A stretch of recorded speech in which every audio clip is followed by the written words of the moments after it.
Hi, today we will discuss about monosaccharides.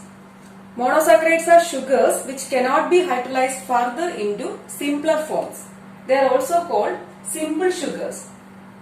General formula of monosaccharides are CnH2nOn. They can be subdivided depending upon the number of carbon atoms they possess, and depending upon whether aldehyde or ketone groups are present. So, depending upon the number of carbon atoms they possess, they are classified as trioses, pentoses, tetroses, pentoses and hexoses. Depending upon whether aldehyde or ketone groups are present, they are classified as aldoses or ketoses, or aldo sugars or keto sugars. So, general formula for trioses is C3H6O3. For example, in the form of aldo sugars, they are glyceraldehyde, and keto sugar is dihydroxyacetone. The glyceraldehyde, for the formula of glyceraldehyde is CHO, CHOH and CHOH, CH2OH, and dihydroxyacetone is CH2OH, C double bond O and CH2OH. In the case of tetroses, general formula is C4H8O4, aldo sugar is erythrose and keto sugar is erythrulose. In the case of pentoses, C5H10O5, aldo sugar is ribose, keto sugar ribulose. Hexoses, C6H12O6, for example glucose, fructose. Next we will see monosaccharides of biological importance.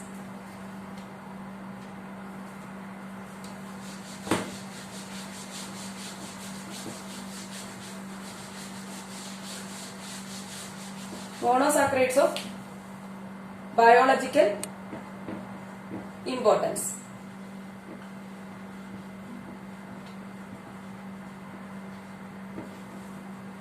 First one is trioses.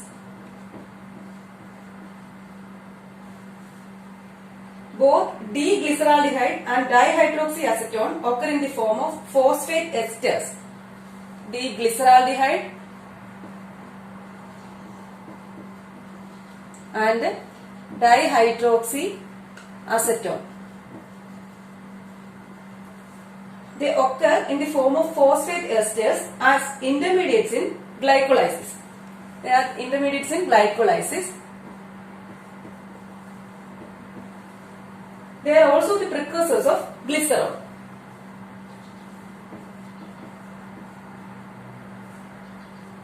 They occur in the form of phosphate esters as intermediates in glycolysis, and also the precursors of glycerol. Next one is tetroses. Biological importance of tetroses. Erythrose 4-phosphate occurs as an intermediate in hexose monophosphate shunt. Erythrose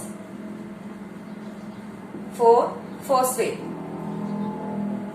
It acts as an intermediate in hexose monophosphate shunt, which is an alternative pathway for glucose oxidation. So, erythrose 4-phosphate occurs as an intermediate in hexose monophosphate shunt, which is an alternative pathway for glucose oxidation. Next is pentoses.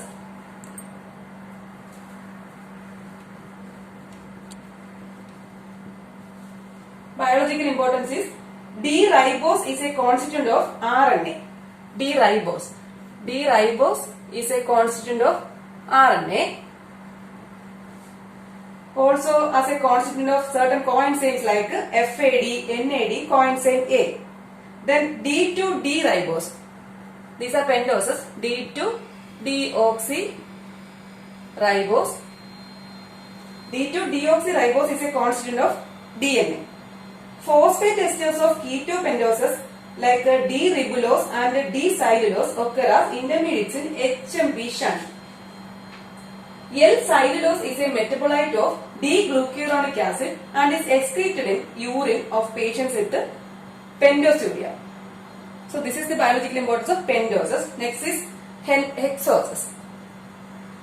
Biological importance of hexoses. First one is D-glucose.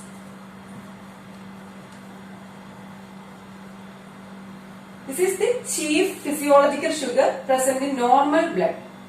So D-glucose is the chief physiological sugar present in normal blood. All tissues utilize glucose for energy. It occurs as a constituent of disaccharide and polysaccharides. It is stored as glycogen in liver and muscles. Then it shows muta rotation. So it is the chief physiological sugar present in normal blood. All tissues utilize glucose for energy. Occurs as a constituent of disaccharide and polysaccharides. It is stored as glycogen in liver and muscles, and it shows muta rotation. Second hexose is D-galactose.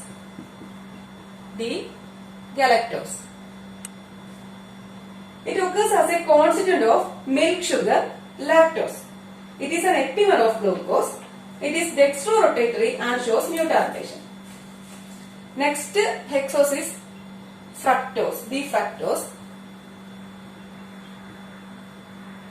D-fructose. Fructose, it is a ketohexose and commonly called as fruit sugar. It occurs as a constituent of sucrose and also the polysaccharide inulin. It is levorotatory and hence is called levulose.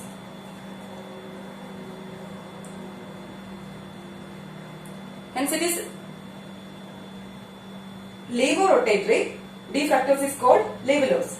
It exhibits muta rotation. So this is about the biological importance of monosaccharides. Next we will see important properties of monosaccharides.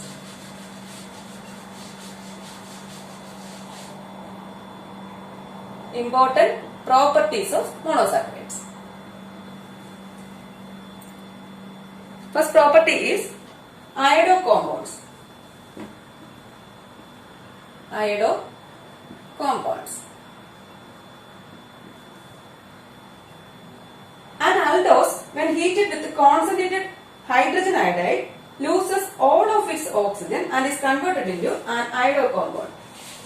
That is, when, for example, glucose, when heated with the concentrated HI, that is hydrogen iodide, it loses all of its oxygen and is converted into iodo compound. That is, glucose is converted to iodohexane. Iodohexane. Its formula is C6H13I. C6H13I. So, first property of monosaccharide is iodo compounds. Formation of iodo compounds. For example, an aldose when heated with the concentrated hydrogen iodide loses all of its oxygen and is converted into an iodo compound. Glucose when heated with the hydrogen iodide, concentrated hydrogen iodide, iodohexane is formed, that is C6H13I. Next property is acetylation. Acetylation. Acetylation is the ability to form sugar esters. For example, acetylation with the acetyl chloride CH3COCl. Acetylation with the acetyl chloride indicates the presence of alcohol groups. Acetylation with the formation of sugar esters. Next is osazone formation. Osazone formation.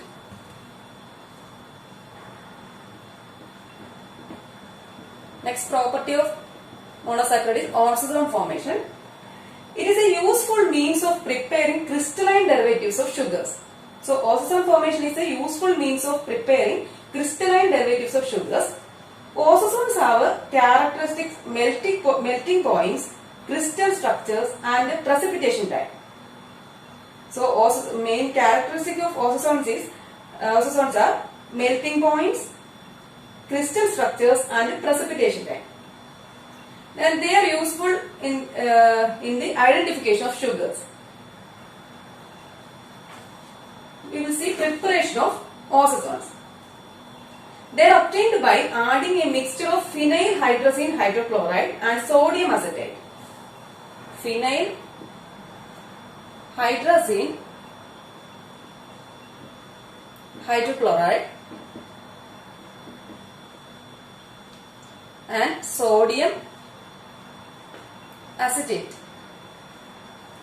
Ozone is formed by adding a mixture of phenyl hydrazine hydrochloride and sodium acetate to the sugar solution and heating in a boiling water bath for about 30 to 45 minutes. Then this solution is allowed to cool slowly. Then crystals are formed. So ozone formation. Ozone is obtained by adding a mixture of phenyl hydrazine hydrochloride and sodium acetate to the sugar solution and heating in a boiling water bath for about 30 to 45 minutes. Then the solution is allowed to cool slowly. Then crystals are formed. The reaction involves only the carbonyl carbon and the next adjacent carbon. This ozone formation reaction involves only the carbonyl carbon and the next adjacent carbon. We will see the reaction takes place with an aldose sugar. The three steps are there. First, phenyl hydrazine is formed, and then the phenyl hydrazone is formed. First step is the phenyl hydrazone, formation of phenyl hydrazone. Then this hydrazone reacts with the two additional molecules of phenyl hydrazone to form ozones. The reaction is similar to that of ketose. So reaction takes place in three steps. First, an aldose, aldohexose, that is CHO, CHOH,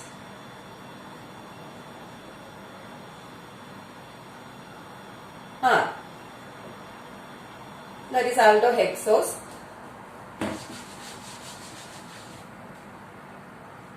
CHO, CHOH, this is an aldose sugar, aldohexose. It reacts with the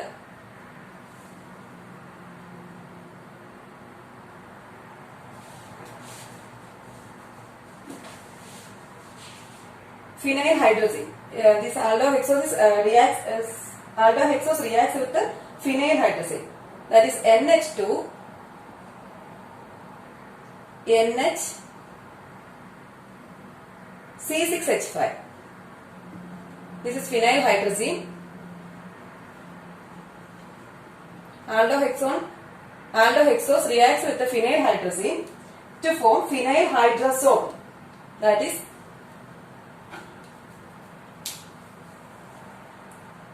in this reaction water is released.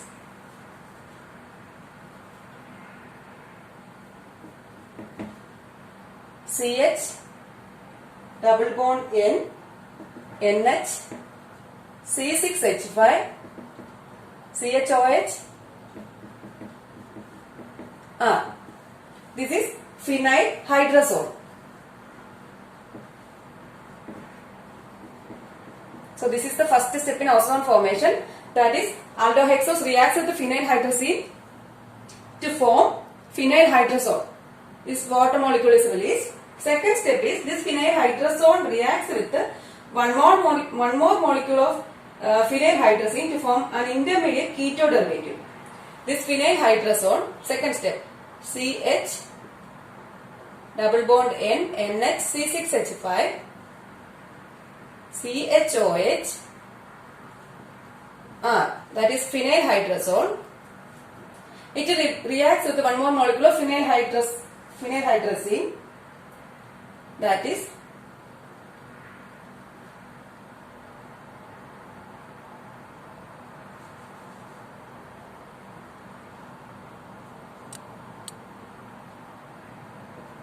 NH2, NH, C6H5.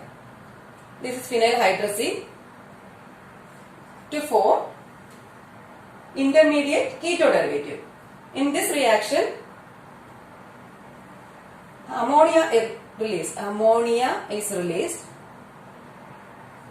Then aniline also released. C6H5, NH2 is also released. So it forms intermediate keto derivatives, that is CH double bond N, NH, C6H5, CHO, C double bond O, R. Here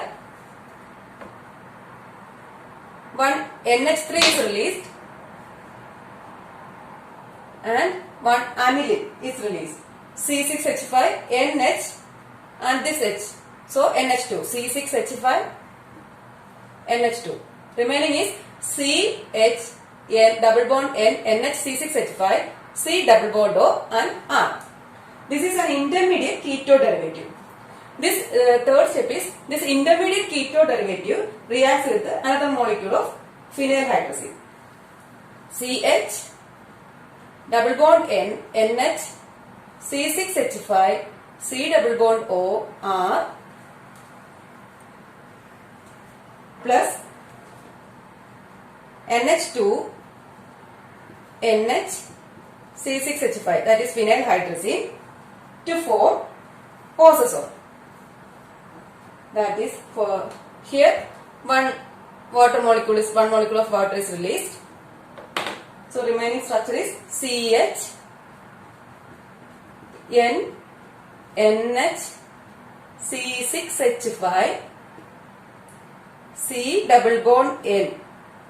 Here one more water molecule is released. Remaining structure is C double bond N, NH, C6H5, R. So this structure of osazole is CH double bond N, NH, C6H5, C double bond N, NH, C6H5, R. So this is the formation of osazole. First an aldohexose reacts with phenyl hydrazine to form phenyl hydrazone. One water molecule is released. This phenyl hydrazone reacts with another molecule of phenyl hydrazine to form an intermediate keto derivative. Here one water molecule, one molecule of ammonia and aniline is released. Then this intermediate reacts with another molecule of phenyl hydrazine to form osazole. Here also one water molecule is released. So that is about the formation of osazole. Next property of monosaccharide is interconversion of sugars. Interconversion of sugars.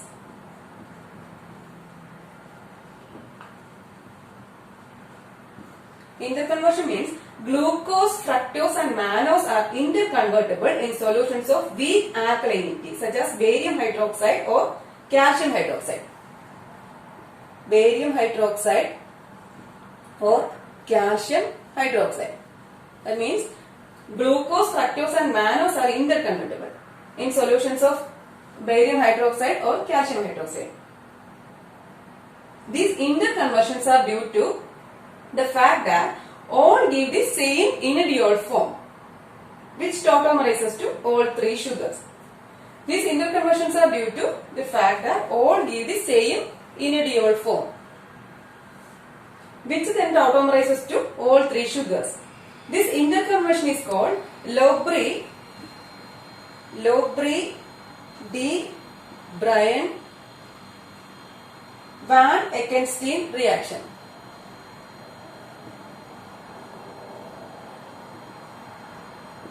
So, interconversion of sugars means glucose, fructose and mannose are interconvertible in solutions of weak alkalinity such as barium hydroxide or calcium hydroxide.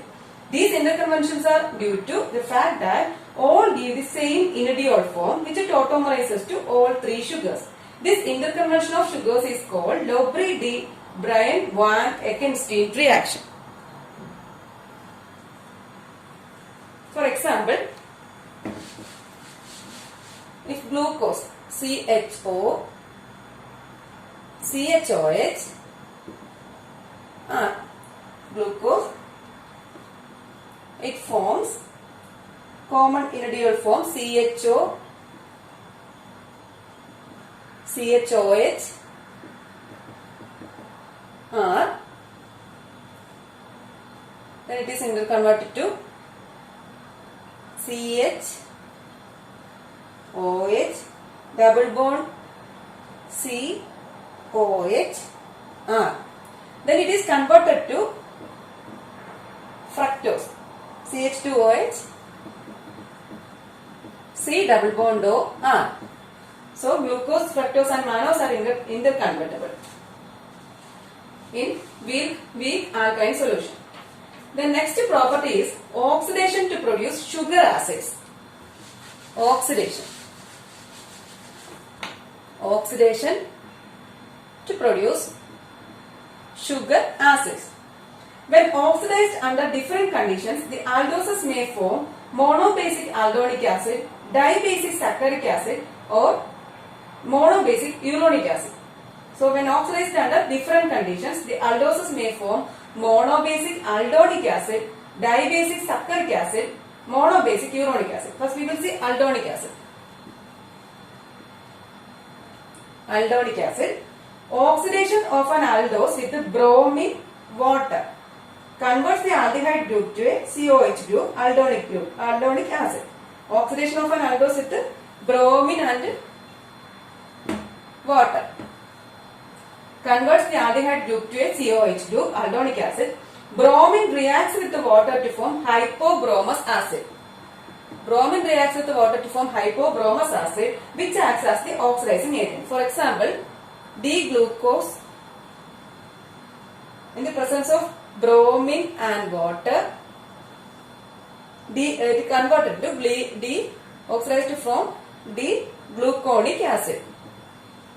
So this bromine reacts with the water to form hypobromous acid, which acts as the oxidizing agent.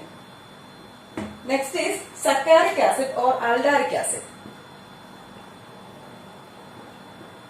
Saccharic acid.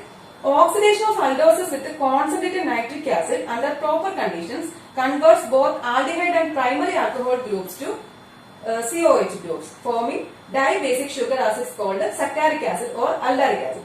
That is, D-glucose forms D-glucaric acid. D-glucose forms D-glucaric acid. D-galactose forms mucic acid.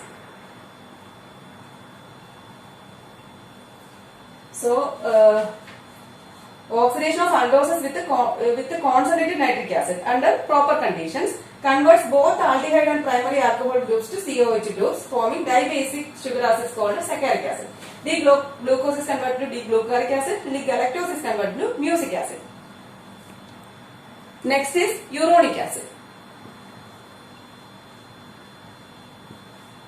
When an aldose is oxidized in such a way that the primary alcohol group is converted to COH group without oxidation of aldehyde group, uronic acid is formed. For example, D-glucose convert to oxidized to D-glucuronic acid. D-glucuronic acid. Then D-galactose oxidized to D-galacturonic acid.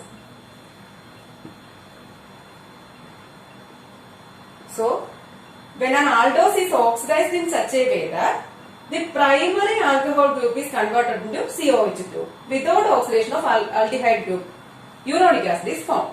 D-glucose is converted to D-glucuronic acid. D-galactose is converted to D-galacturonic acid.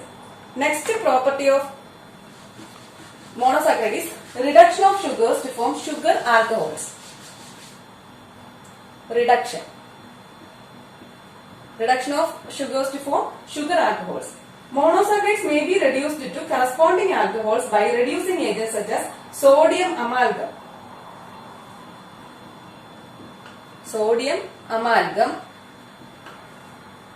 Monosaccharides may be reduced to corresponding alcohols by reducing agents such as sodium amalgam. Similarly, ketones may be reduced to form keto alcohol. For example, D-glucose. D-glucose yields D-sorbitol. D-galactose yields D-dalcitol.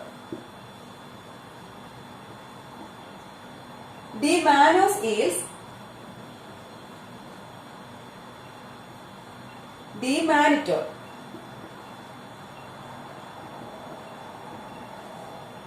So, monosaccharide may be reduced to corresponding alcohols by reducing agents such as sodium amalgam. Similarly, ketosis may be reduced to form keto alcohol. For example, D-glucose converted into D-sorbitol, D-galactose to D-dulcitol, D-mannose to D-mannitol. Next property of monosaccharide is action of acids on carbohydrates. Action of acids.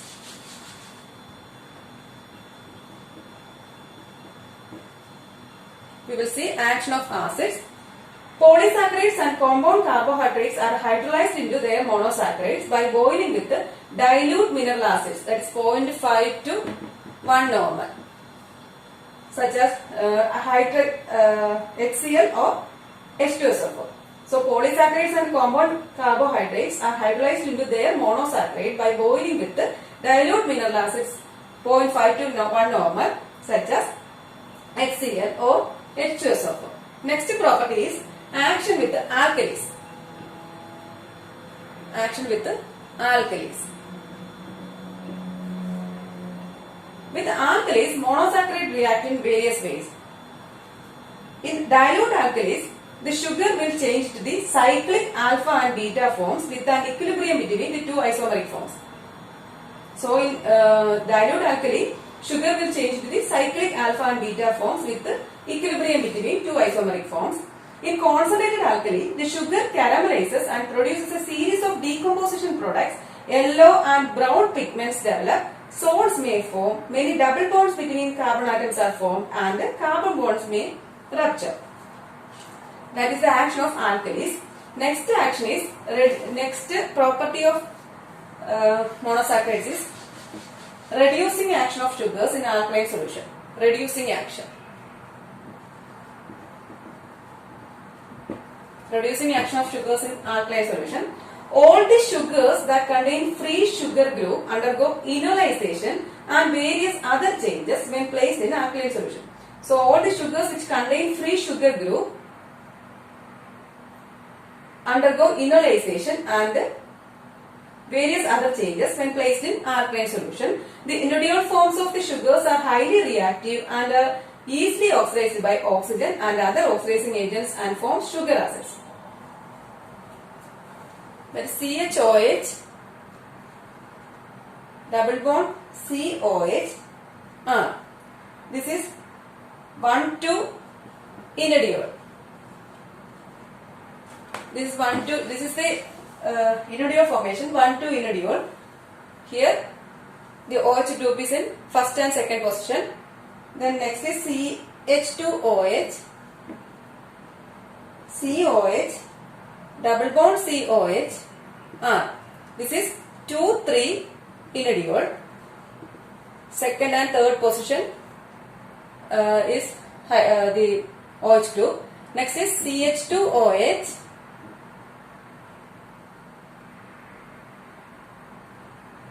COH,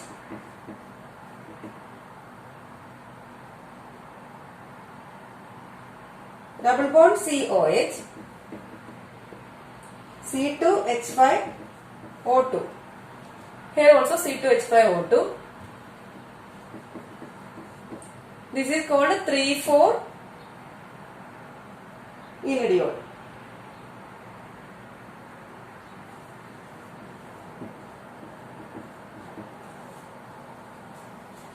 So this is about the monosaccharides.